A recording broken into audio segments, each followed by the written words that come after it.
Well, good afternoon. Good afternoon and welcome to another Webinar Wednesday hosted by the Cal State University Bakersfield Small Business Development Center. Good afternoon. It's April the 9th, 2025. We are here for Webinar Wednesday number 342. We're talking about a very unique and different topic, and apparently a lot of people are interested in this topic. We're going to be talking about running your business remotely, running it from the road, running it on vacation, just not running it into the ground. So we've got a great guest today. Kurt Clark is going to be with us in just a little bit. So I'm on the road again this week, and there's an opportunity for you to take your business on the road and take it remote. We're going to talk a lot about the opportunities that are there and the challenges and some of the things that we can talk about on a subject that really isn't widely talked about. So we have a live look-in today. We have a live look-in with the president and CEO of the Mammoth Lakes Chamber of Commerce, Brianna Goico, and she'll be here in just a moment to talking about some of the great things and great ways that you can actually bring your business here and work your business remotely from inside Mono County up here. So we're looking at our Grow and Expand Our Business series. We're looking at everything remote today. So Capital Quarter is going to go on the remote funding side of things, some of the issues that you might have. The one thing that's really kind of unique when we got into really peeling back what is, operating your business on the road and running it remotely is that it's incredibly individualistic towards your particular business. So really coming out with a training program is really kind of, and using a shotgun approach, like on a lot of funding programs and things like that, different topic and different, there's going to be a different questions from them depending on your perspective. So we'll look at some of that in our regular weekly features, which are the Capital Quarter and the Economic Corner.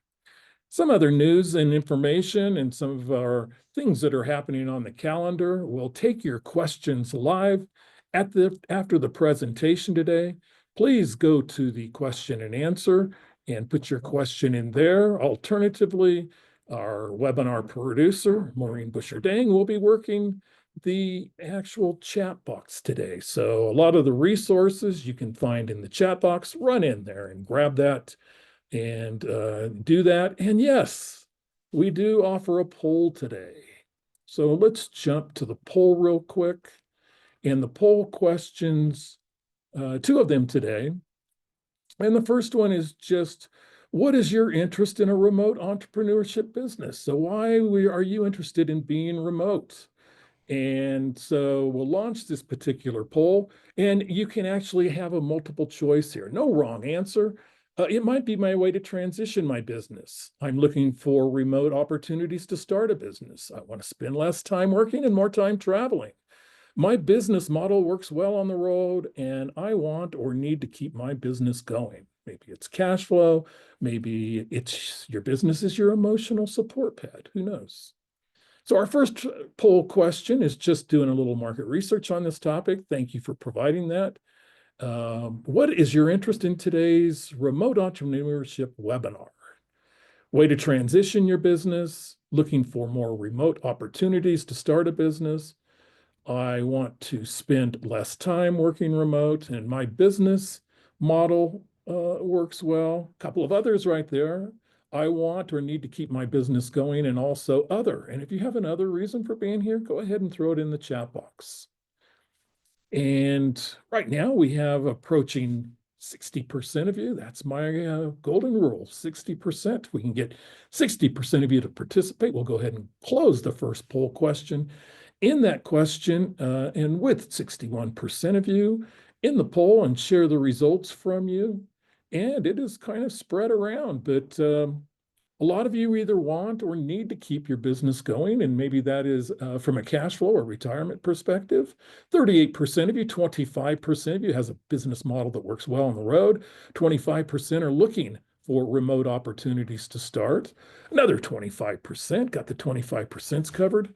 It might be a way to transition my business. And 13% want to spend less time working and more time traveling. Well, that was the only one I checked, and it's the least popular one of the bunch. So Thank you for actually participating in that particular poll question. Let's go to question number 2. Number 2 is kind of our whimsical question of the week.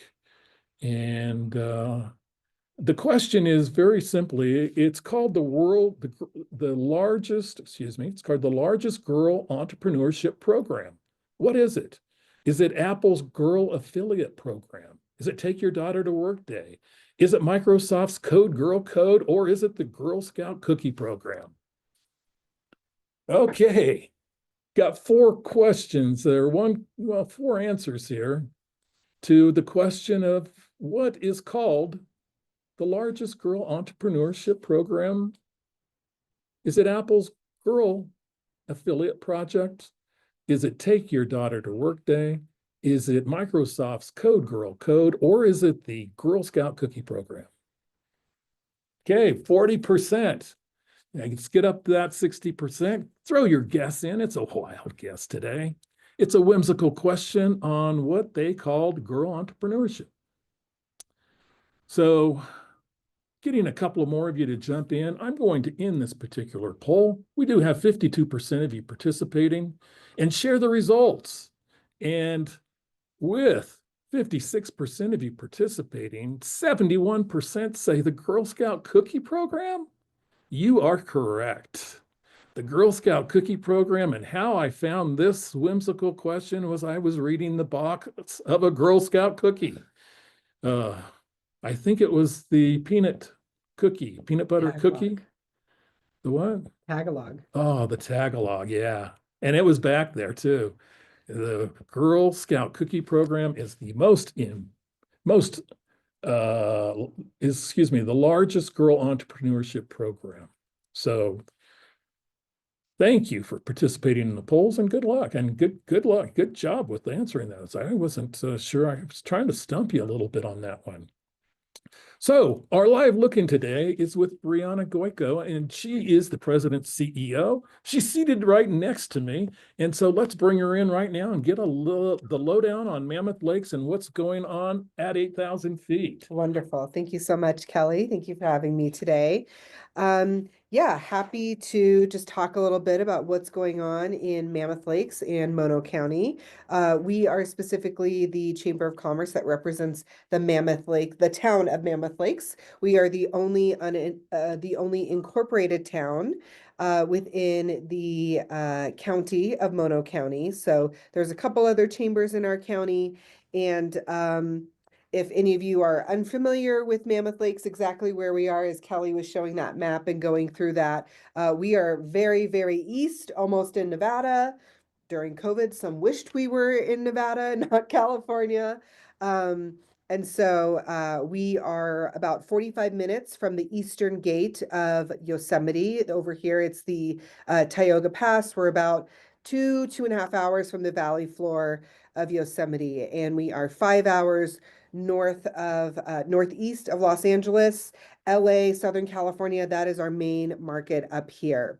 So what we do in Mammoth is we do outdoor recreation and tourism. That is our bread and butter. That's our economy up here.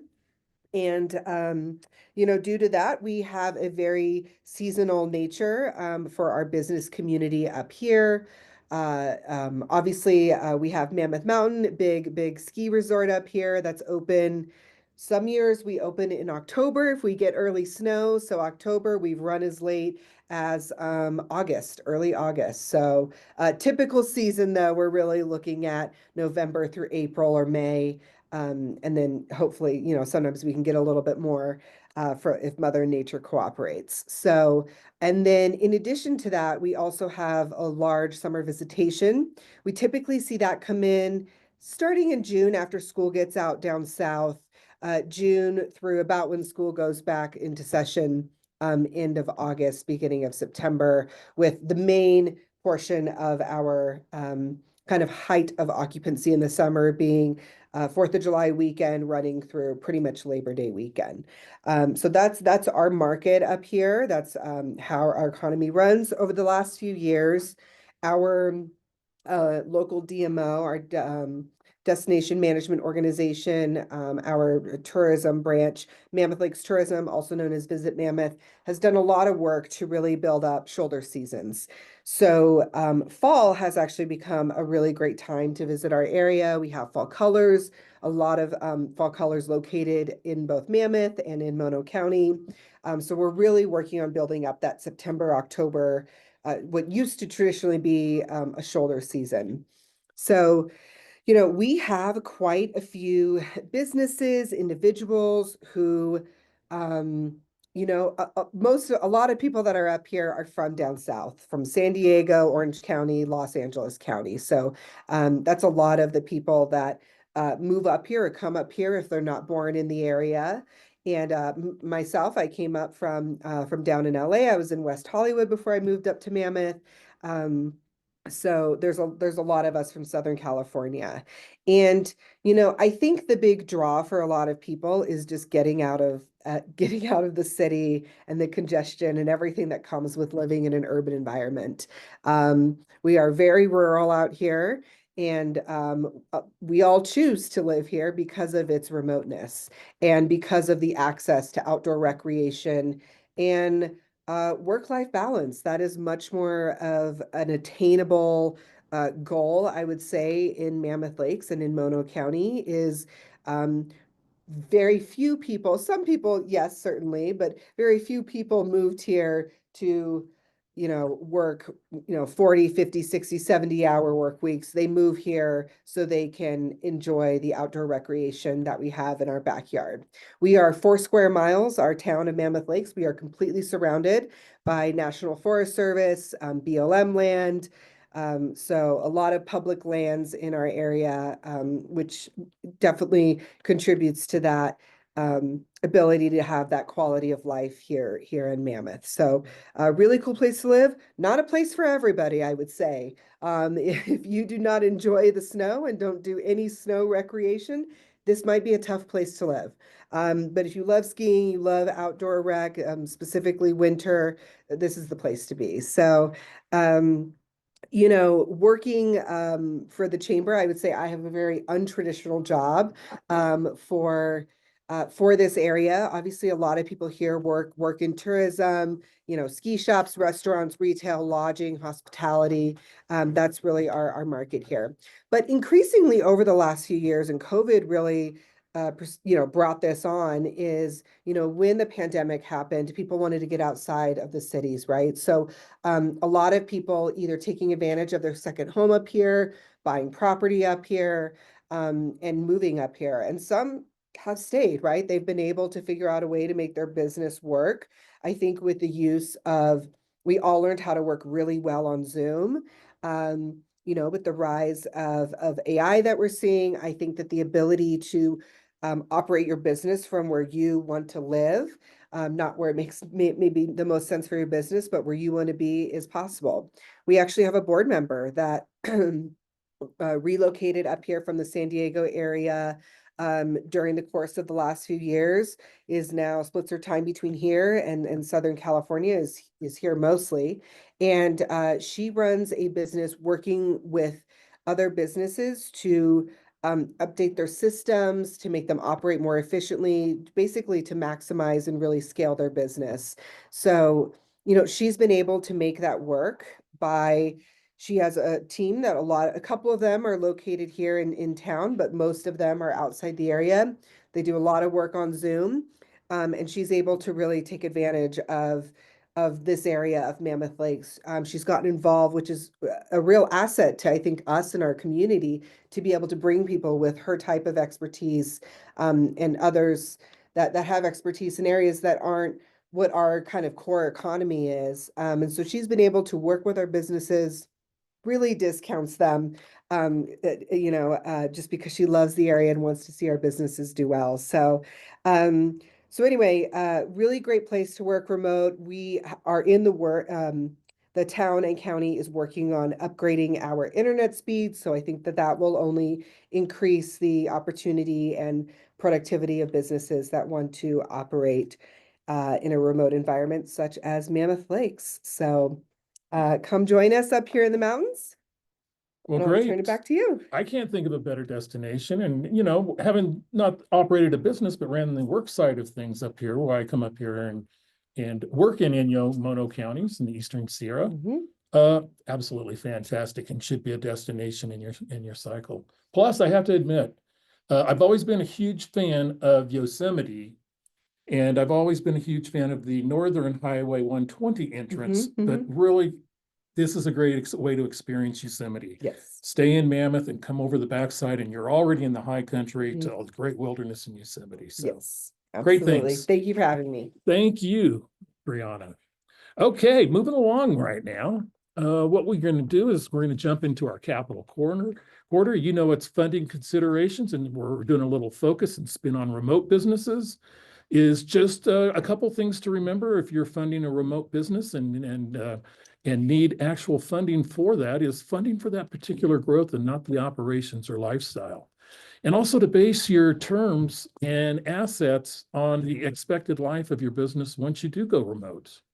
Look at unique funding opportunities such as crowdfunding, lines of credit, even accounts receivable financing or factoring, which is expensive, but if you have the proper business model with the credit, with the profit margins, it's a great way to fund a business on a short-term basis. And always it's about, you know, with capital, it's about cash flow, and it's about, you know, really kind of the cash flow, what you need out of a business, just like a lot of other businesses. It's going to be potentially there's going to be an acquisition for you, and it's oftentimes the simple acquisitions that provide fit and actually that could actually grow your particular businesses. And, you know, we talk about acquiring businesses, and even a remote business that's looking to go remote. There is opportunity to acquire a particular business. And this is how we defined, you know, when you are acquiring businesses and the different ways of doing it. But really transitioning your business to the road and the capital that you're going to need, some of you might outright sell your business and do something else.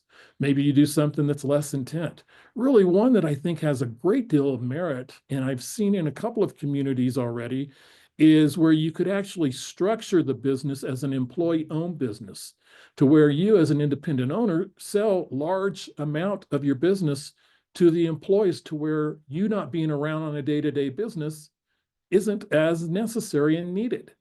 Here you have the business owners that are going to jump in and basically own the business. So your employees own the particular business. Maybe you maintain a particular role in that business, but really we're seeing some wonderful things done by employee-owned businesses, and how owners are selling a majority share of those businesses to their employees and doing other things as well. So did mention last time you could acquire or merge.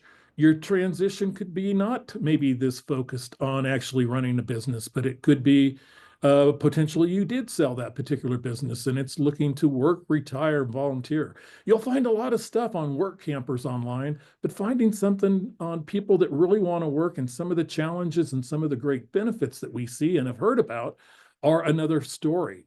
But it's really ultimately, at least from my perspective, maybe not yours, as I saw in the poll, about making the business more fun, but yet provide the cash flow required to meet the needs that you might have for other aspects in life.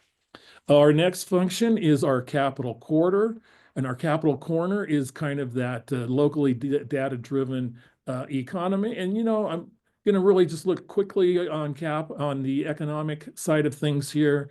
When I look at the economic side of things, I look at our vertical IQ, which is a great tool that we use. And here it shows the annual SBA lending for the SBA 7A program in Mono County.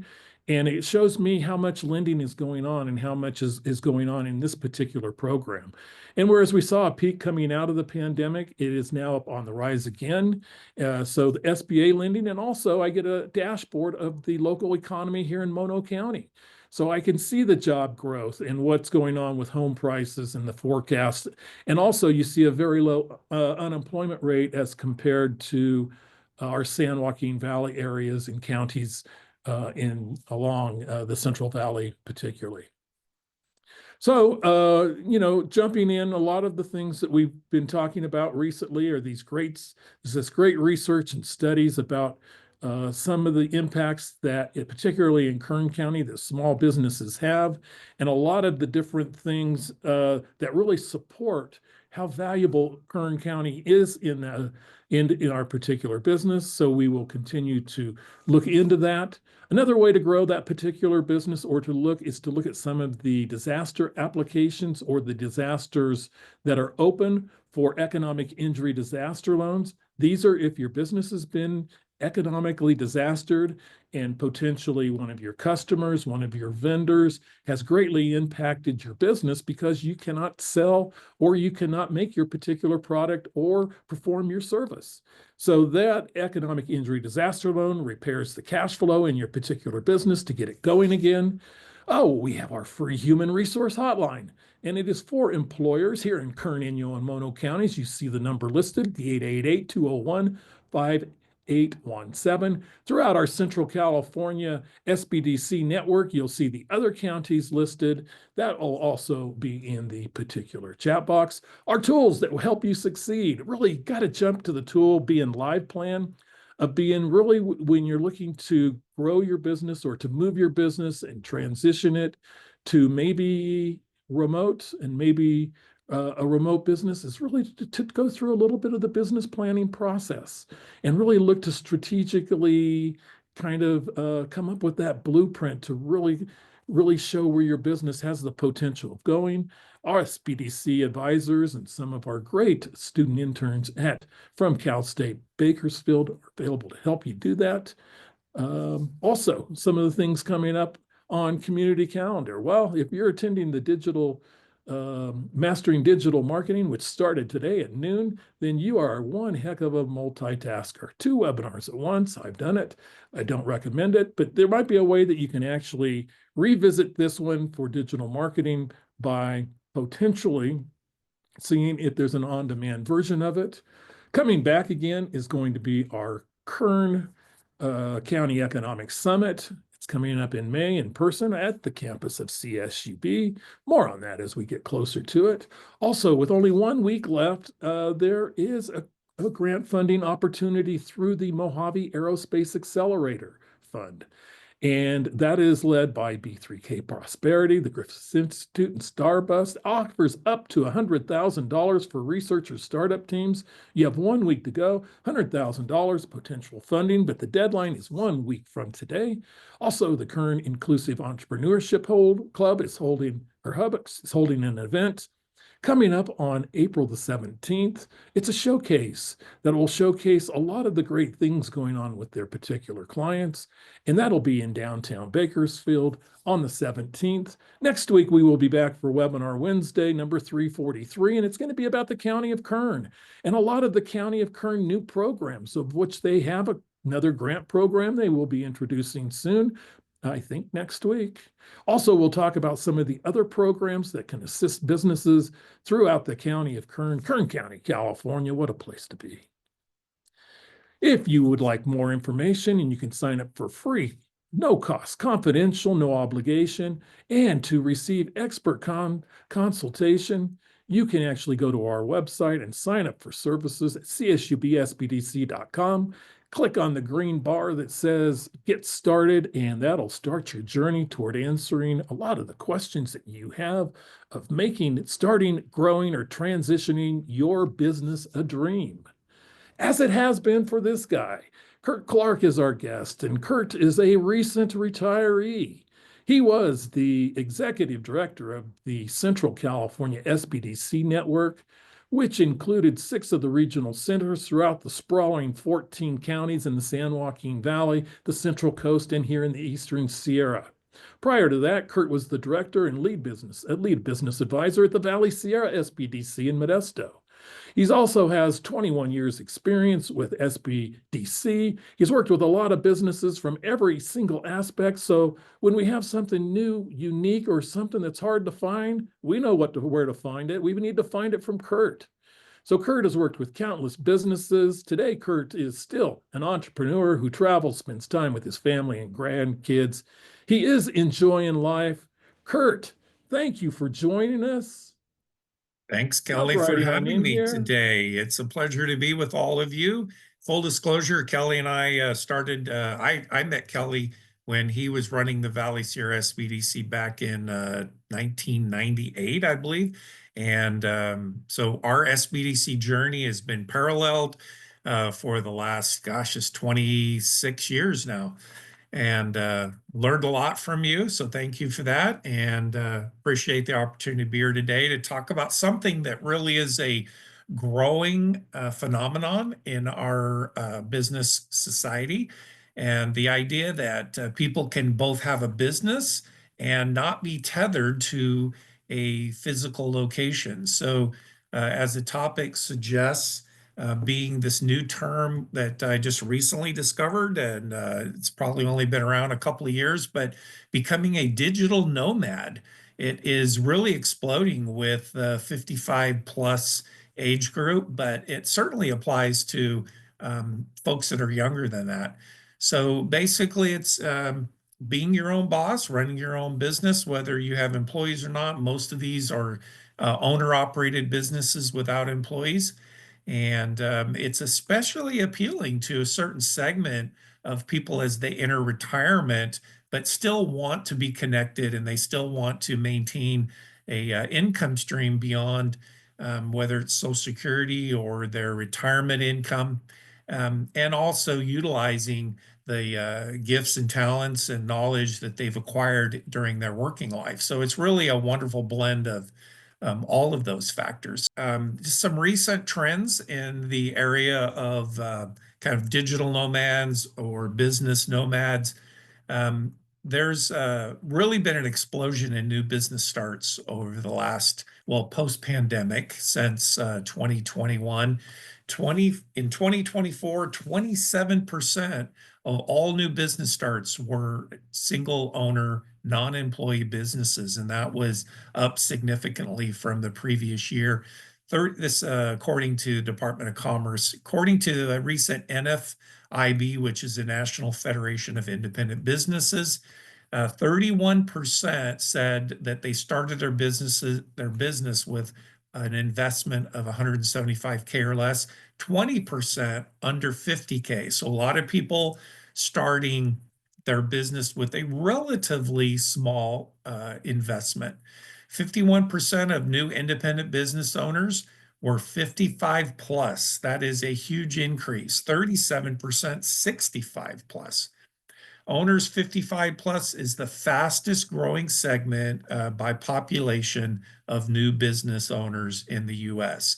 And this year, fresh data shows that there are now 1 million people in the US who are self-employed that are 60 plus. So people working well into what traditionally, previously, would have been considered retirement years. That just demonstrates that people are not ready to retire. They may be transitioning, but they're not ready for the golf course or the RV just yet. These are just a couple of examples of some traditional or not traditional, but some common, oh, can you go back? There you go. Digital nomad business categories. A lot of people, and this could include post-retirement or any age group, a lot of people doing freelancing work prior to the pandemic. I'm sure we're all familiar with the term, the gig economy, whether it was people that were driving for, rideshare services like Uber and Lyft, or whether they were working independently with web development, web design, but a lot of people doing freelance work. Fiverr and many other familiar organizations that freelancers belong to that help find work, short-term work. That's an exploding area as well. And that, again, covers all age groups. But the interesting thing is that the 60 plus category really are starting to understand the opportunities here and are starting to utilize their lifetime of skills and knowledge to work in this space. Other topic areas or other business categories, online coaching. A lot of people are using their connections, their relationships from their employment years their businesses that they may have owned, maybe sold a business, maybe they're downsizing their time in their business and they're moving towards coaching younger business owners or younger persons. E-commerce, a lot of people are taking to the road and they are utilizing that opportunity to sell products through their website. Content creation is really a growing area. Everybody knows about influencers on social media. And yes, that's the domain of typically the 20-somethings, Gen Zs. But there's surprisingly a lot of baby boomers and millennials are getting into the space of being social media influencers and generating actual revenue from that. Bookkeeping is a huge area, especially for those who have specialization, certification in this area. I have a niece, for example, who lives in the Dallas area, and she has a huge number of clients that she serves from her home office. And she never steps foot on her clients' businesses, but she manages that bookkeeping business through her, through the internet and through connectivity using the various platforms that people are using. Educational and tutoring is another opportunity. So there's just, again, some low-cost business ideas, starting consulting, making products, traveling to fairs and trade shows. This isn't anything new. There's been a group of people who have used in their retirement years, bought a big RV and they travel to fairs and trade shows and they sell products they make or they trade and barter. And there is a very large group of people that do that year after year and have a circuit that they travel around to. Again, as I mentioned, educational training courses, student tutoring services. We've seen the data lately with public school performance.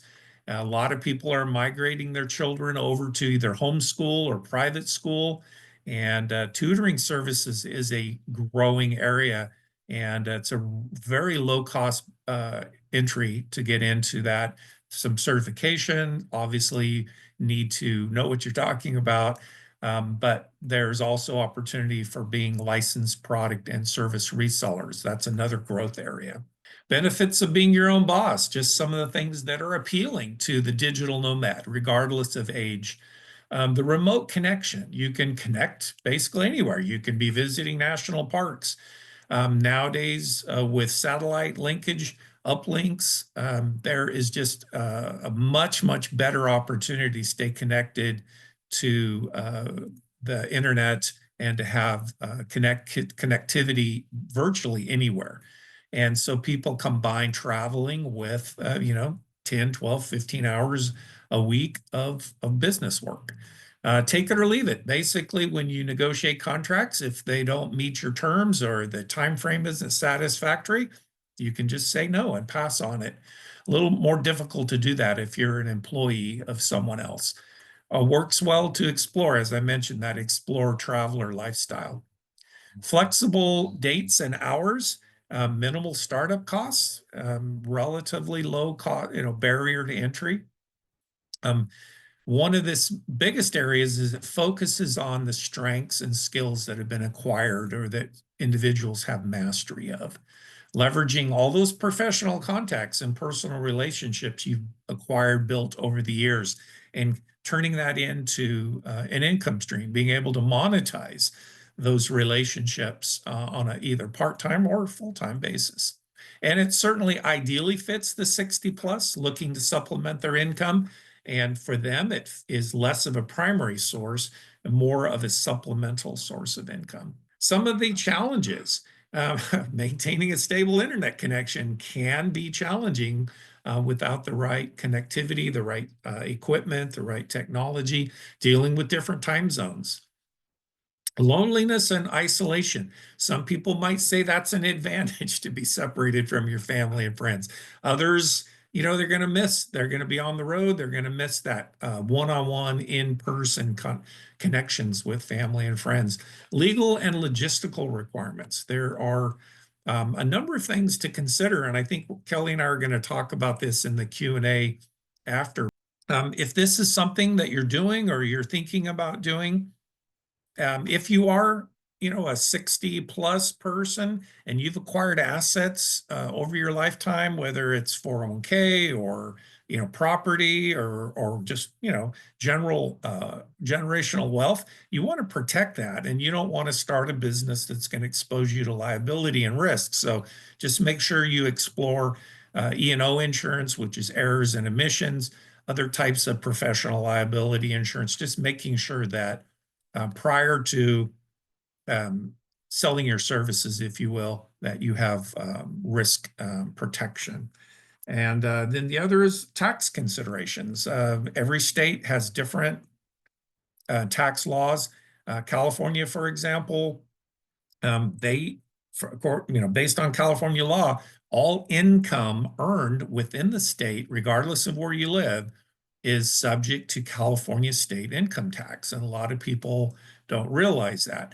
Now it gets a little dicey if you're generating that income remotely and you're actually physically in a different place. I think that's kind of hard to for California to collect on that. But if you're physically here, the state says if you generate that income while you were in the state, they want a piece of it. So some of the things just to consider. So obviously the best answer is consult your tax professional. So that's pretty much it, Kelly. You want to move into Q&A and then we can take questions?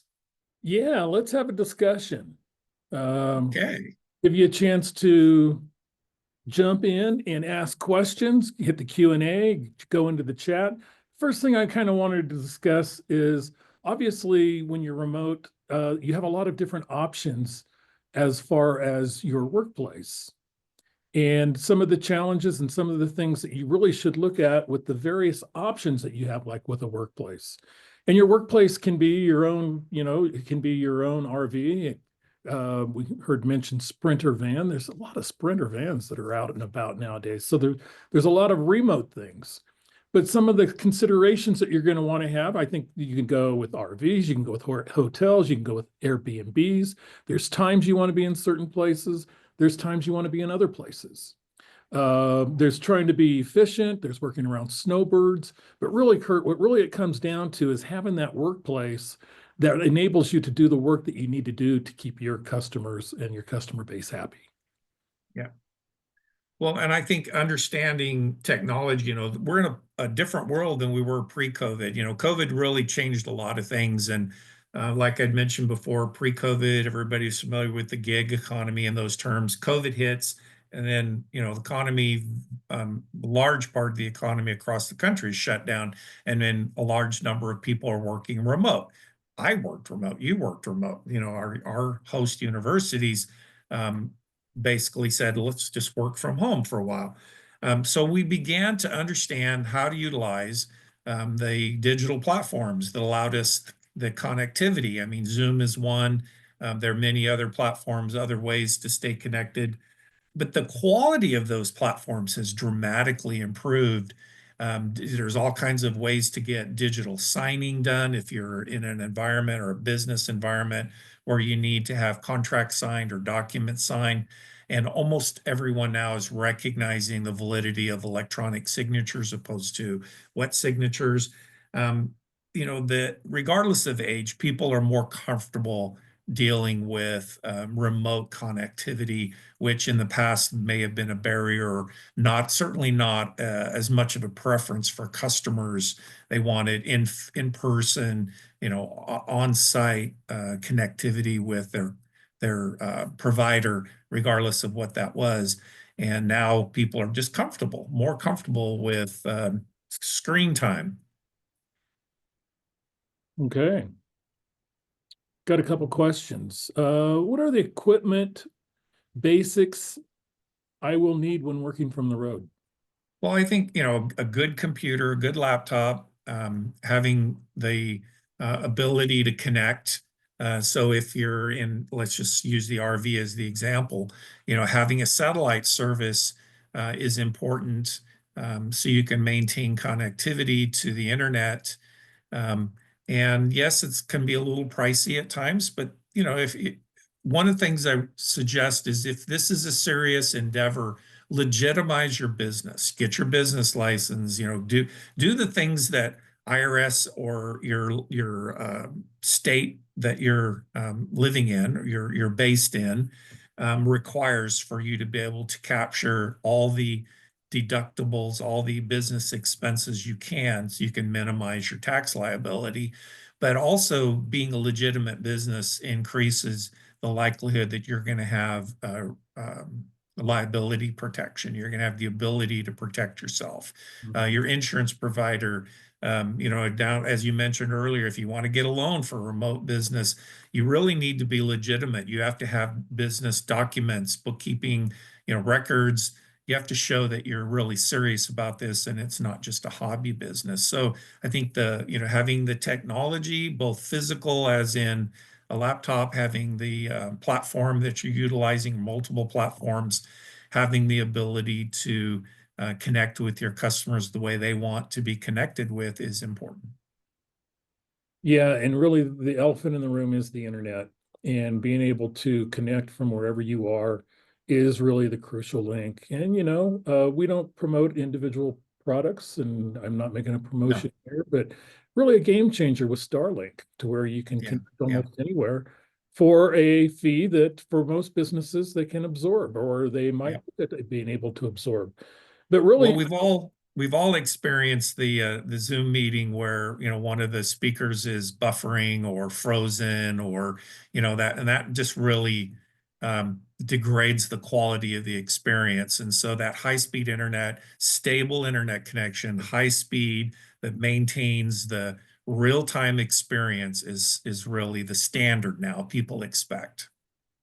Yeah, and as Brianna mentioned, that communities that are open for tourism, such as Mammoth Lakes, are spending money on internet infrastructure and improving it for their guests. So that is something, no matter if you're touring in an RV or if you're going to a hotel internet is different everywhere else. And it's really interesting that you really need to kind of, at least from my perspective and what I've learned, is to really gauge really where the value is when you stay at a place. And I'm talking either Airbnb, hotel, maybe RV, but really the value is going to be is what can you get done from a business perspective. It's not going to be necessarily the cost, and really having that infrastructure and having that online presence that you can get at any time dependably is a crucial factor. Yeah. One thing I'd add to the question, to answering the question is, what do you need? I think it really comes down to what is your customer expectation? What do they expect from you? Most of us want a professional experience, right? We want to see the person we're paying money to provide quality service, accurate service, but a professional engagement. And so just think about how that experience is, how you deliver that experience.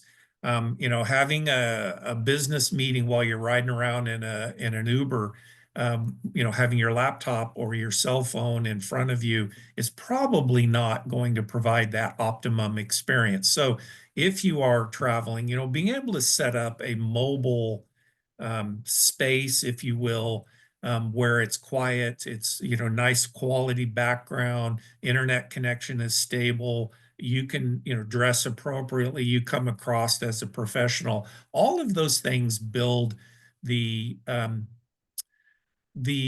value for your client, and that's what you would be providing if you were in more traditional business environment.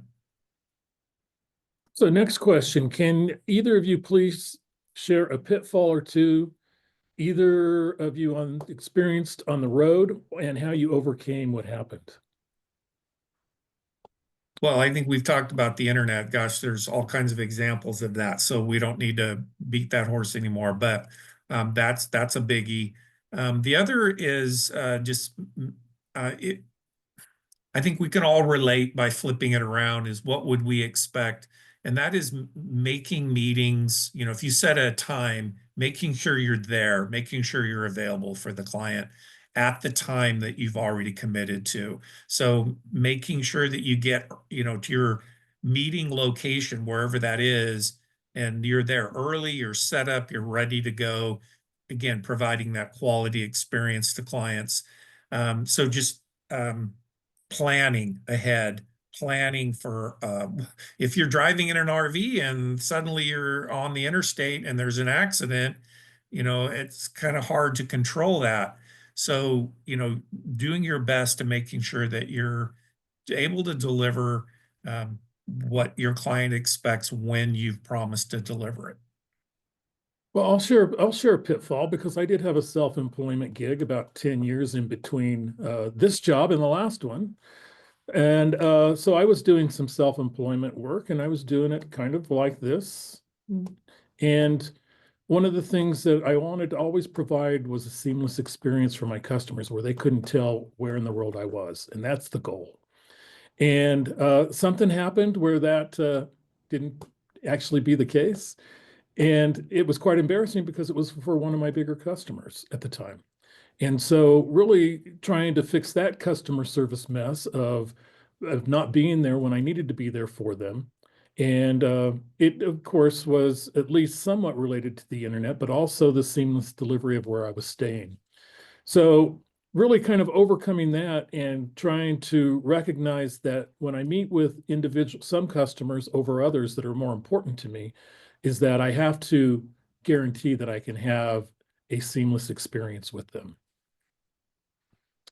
Okay, Kurt, let's see what we got questions wise. I don't see anything in the Q&A box, but there's plenty of times. And remember, what we're talking about is so individual. We can actually talk generically, but really sitting down with an advisor and talking about it with your own particular situation and to then look into, because again, it's going to come down to planning, going out, taking baby steps, and then actually then when you jump, you jump. But it's really the planning and to be strategic on how you operate your particular nomad business. Yeah, I'd be remiss if I didn't plug the SBDC, given that you and I both have such a long, history with the program, and we are both, absolute Kool-Aid drinking believers in the quality of the program. So check out your local SBDC if you aren't already a client. It's free, it's super easy, it's confidential, really high quality people that work in the program. And that's a great way to get kind of a mentoring sounding board type of person that can, you can bounce your ideas off of and can give you that feedback. And can help you do research. I mean, the SBDC has, as Kelly mentioned earlier, all these resources that we pay for that we provide at no cost to our clients. So take advantage of it. It's your tax dollars at work. So Kurt, another question came in about expanding their customer base. Are there effective ways that road-based businesses can expand their customer base?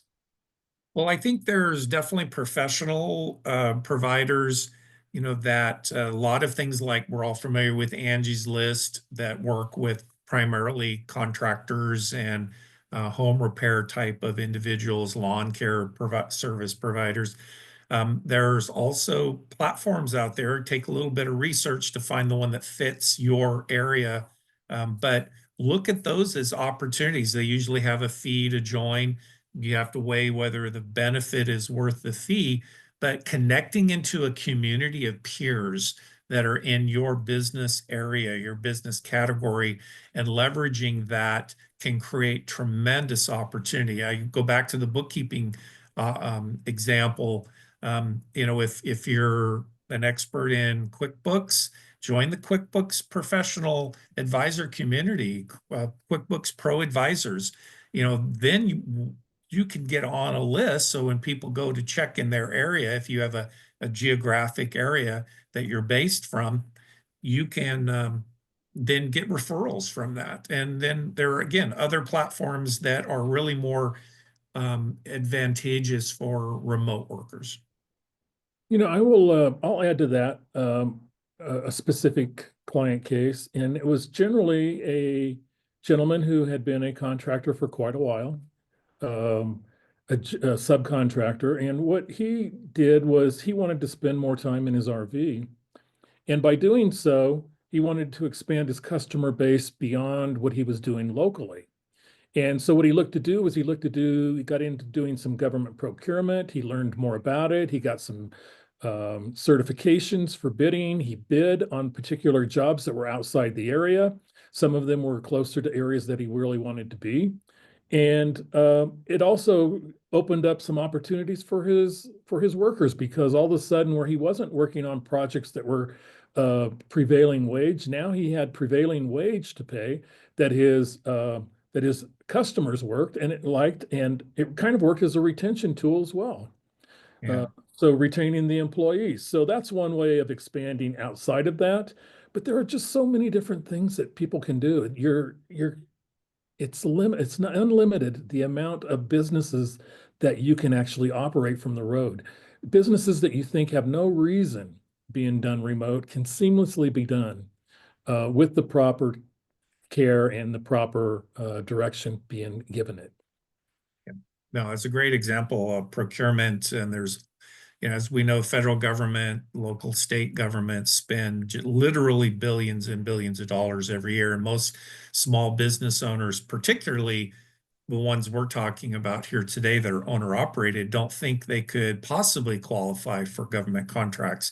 But almost every level of government has mandated set-asides, targeted percentages of their spend that are set aside, reserved for the small, whether they're minority-owned businesses or certified small businesses, women-owned businesses.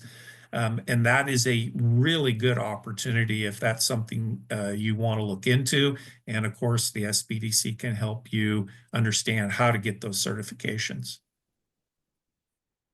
Good point. Okay, moving to our webinar chat box.